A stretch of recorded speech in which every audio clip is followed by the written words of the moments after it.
the oh-so-great Monday Night Football game that just happened, because I have a take for you here, sir. Mm-hmm.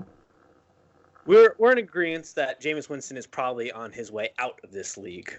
Or not out of this league, but out of a starting job and no longer going to be on the Bucs probably following this season. Yes. Sam Darnold is the new Jameis Winston. The torch has been passed to good old Samuel Darnold.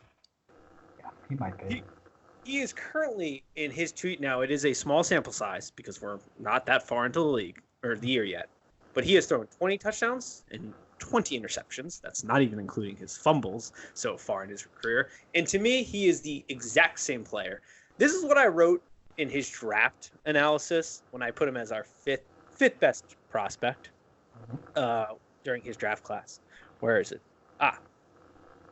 Darnold has a slow throwing motion with poor mechanics that only get worse as the play breaks down. This often leads to the ball coming out flat. That's a problem in the NFL because corners will eat him alive. He also struggled with a turnover plague. In 27 games at USC, he managed to throw 22 interceptions and lost the ball 21 times on fumble, or 14 times on fumble.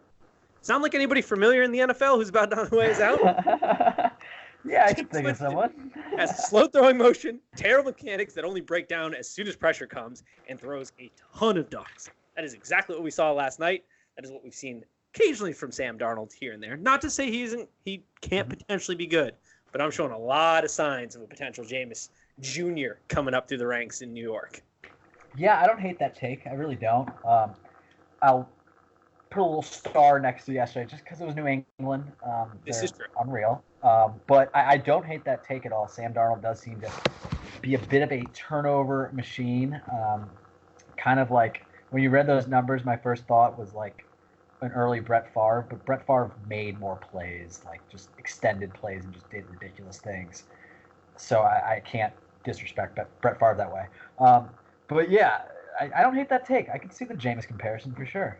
Yeah, and he even does the thing where he'll have a game where you're like, oh man, there's the guy he drafted really high and has all the talent like he did against the Cowboys. And then he just comes back the next week and you're like, who is this guy that's out on the field and why is he seeing ghosts? Yeah, that was weird. That was just hearing that mic'd up was weird. Damn, I mean, Monday Night Football threw him right under the bus. They really did. Le'Veon Bell was not a fan of today, but he did do it against the Patriots, so we got to give some there. But I don't know if I've seen a quarterback ranking of 3.6 really ever. He had a completion percentage of 34% for 86 yards, 4 interceptions, and a rating of 3.6 last night. The only comparison was this year Baker versus the Niners. Oh, yeah. that was single digits as well. Those are two of like. Was that also a Monday night? It definitely was. I believe so. Yes. It's crazy. Man, Monday night duds. Yeah, just duds get thrown out there. But